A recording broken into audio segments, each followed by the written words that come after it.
Ricardo Deca, né, tinha perguntado o que significa defender o mestrado, como funciona, alguém está atacando para ser defendido. Vou responder rapidamente isso aqui, que é uma pergunta que faz todo sentido, né? Por que defender o mestrado? O que é um mestrado? Mestrado é uma pós-graduação, é algo que você faz depois da graduação. Só que você faz a graduação, por exemplo, em História.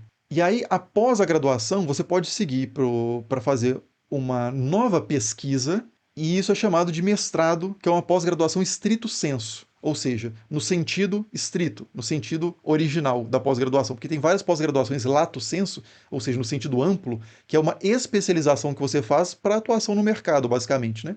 Enquanto que o mestrado e o doutorado, que são as pós-graduações estrito sensu, são para você adquirir um título acadêmico de mestre e depois de doutor, que vão te habilitar para dar aula no ensino superior e coisas do tipo, né? Então, para você seguir na carreira acadêmica. Então, isso é o mestrado e o doutorado.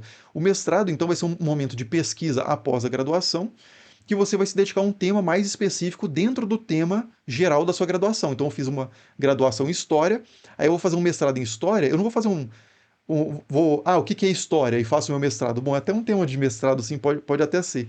Mas a ideia é que o mestrado ele vai ser uma abordagem mais específica, você vai fazer um recorte temático mais limitado. Então ninguém faz assim um mestrado em História do Brasil, pura e simplesmente.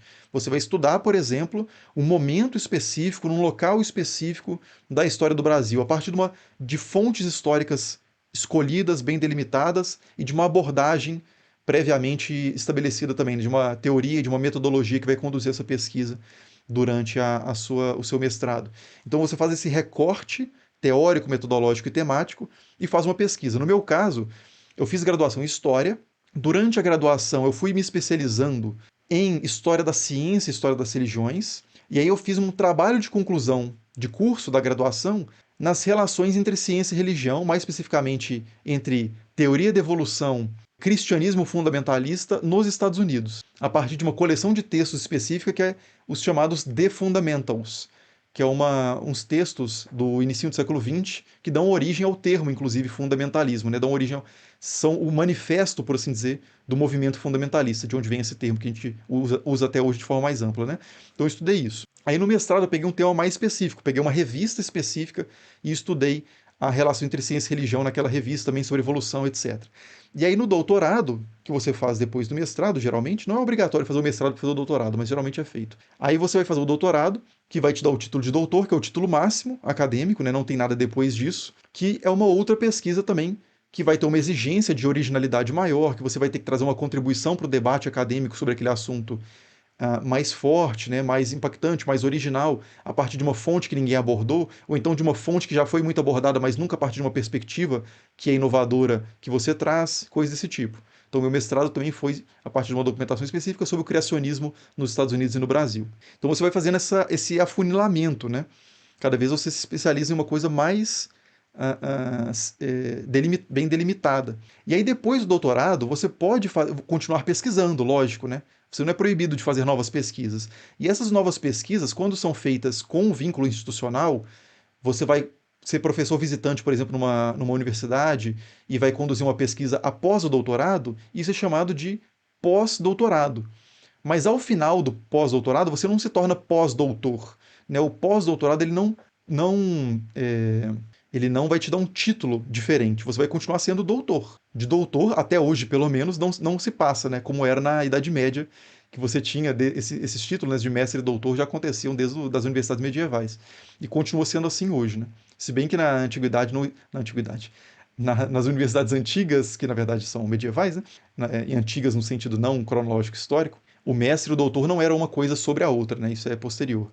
É porque geralmente as faculdades de teologia chamavam de mestre, as de medicina chamavam de doutor, aí isso era muito local, na Inglaterra era de uma forma, na Itália era de outra forma. Hoje é mais padronizado, no mestrado e doutorado.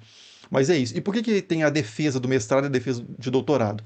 É porque depois que você conclui a sua pesquisa, você tem que apresentar essa pesquisa para uma banca de pessoas que também são especialistas próximas do seu tema, que também pesquisam documentos, contexto histórico próximo do seu, no caso da história, né? E você vai ter que defender a sua tese, a sua ideia, os resultados da sua pesquisa diante dessa banca, mostrando que isso não é só a ideia da sua cabeça, que isso não é uma coisa inventada, que não é uma coisa feita de qualquer forma, e eles vão fazer perguntas, vão criticar certos pontos que parece que não ficou, que a pesquisa não foi tão bem feita, ou então vão falar, esse ponto da pesquisa não ficou tão claro, precisa de um desenvolvimento melhor, o que que você quis dizer com isso?